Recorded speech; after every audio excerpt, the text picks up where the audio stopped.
వీక్షకులకు నమస్కారం. అమరావతి రాజధానికి సంబంధించి ఒక బిగ్ అప్డేట్ వచ్చింది. అమరావతి రాజధానిలో ఇప్పటికే 55,000 కోట్ల రూపాయల విలువైన పనులు ప్రభుత్వం కాంట్రాక్టర్లకు అప్పగించింది. వేగంగా జరుగుతూ ఉన్నాయి. సీడీ యాక్సెస్ రోడ్డు పనులు అయితే 24/7 జరుగుతూ ఉన్నాయి.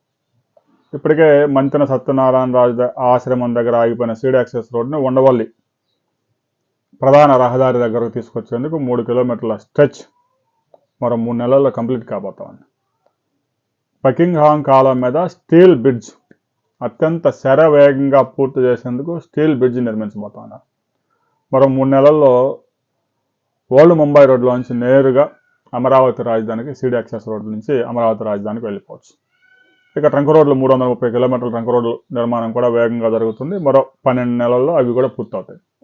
తాజాగా అమరావతి రాజధానిలో 2 లక్షల కోట్ల రూపాయలు ఇన్వెస్ట్ చేసేందుకు పలు సంస్థలు విశాఖలో జరిగిన భాగస్వామ్య సదస్సు సిఐఐ సదస్సులో ఒప్పందం చేసుకున్నాయి. వాటి వివరాలు మనం మరో వీడియోలో తెలుసుకుందాం.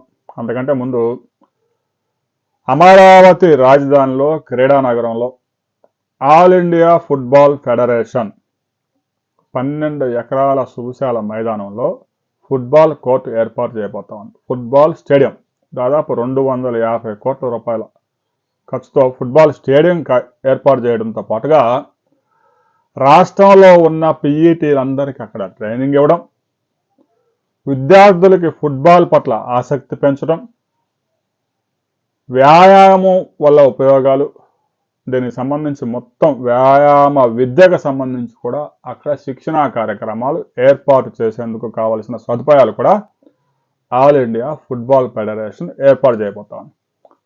ఇందుకు సిఆర్డీఏ రాష్ట్ర ప్రభుత్వం 12 ఎకరాల భూమి ఇవ్వడానికి ముందుకొచ్చింది. అది ఏ గ్రామంలో కరెక్ట్గా రాబోతా ఉంది అనే వివరాలు మరో వీడియోలో మనం తెలుసుకుందాం.